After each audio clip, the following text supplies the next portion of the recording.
আজকে নিজস্ব একটা রেসিপি আপনাদের সাথে শেয়ার করছি। রেসিপির নাম হচ্ছে ডিমের কচুরি। চলুন আপনারা দেখতে থাকুন কী কী দিয়ে বানাচ্ছি। আমার আলু ডিমের কচুরি তৈরি করতে কী কী উপকরণ লাগছে সেগুলো একবার চলুন দেখে নিই। ফার্স্টে লাগছে ময়দা, এটা আমি মেখে রেখেছি, প্লেন সিম্পলভাবে মেখে রেখে দিয়েছি। তারপর লাগছে আলু সিদ্ধ, ডিমটাকেও সিদ্ধ করে আমি গ্রেট করে রেখে দিয়েছি।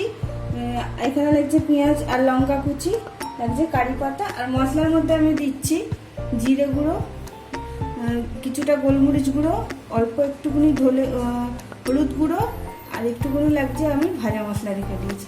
এটা আমার নিজস্ব বানানো, ঠিক আছে। আর একটুখানি সাদা তেল লাগবে, আর একটু সামান্য নুন। সুন্দর ফ্লেভার বেরোচ্ছে, আমি পাচ্ছি, হয়তো আপনারা পাচ্ছেন না।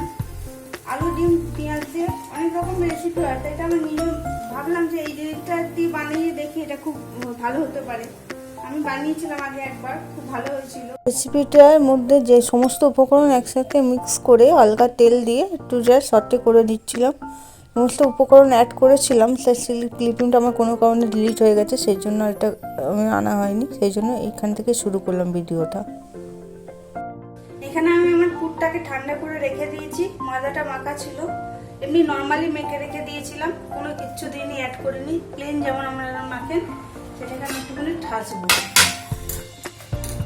অবশ্যই আগে বলবেন ঠাসার আগে হ্যান্ড স্যানিটাইজার দিয়ে হাতটা ভালো করে ধুয়ে নেবেন। আমি ময়দার ডোটা সফট থাকার জন্য গরম জল, একটু সামান্য নুন, একটু চিনি দিয়ে ভালো করে মেখেছিলাম, যাতে ময়দাটা এটা মেখে আমার 2 ঘন্টা রেখে দিয়েছিলাম। তারপর যাতে জিনিসটা যাতে সফট থাকে, আপনারা এরকম করতে পারেন, কিংবা নর্মালও মাখতে পারেন। এর মধ্যে একে একে পুরগুলো আমি সব ভরে নেবো। ভরে নিয়ে একটু হালকা তেল দিয়ে আমি জাস্ট এটা বেলতে থাকবো।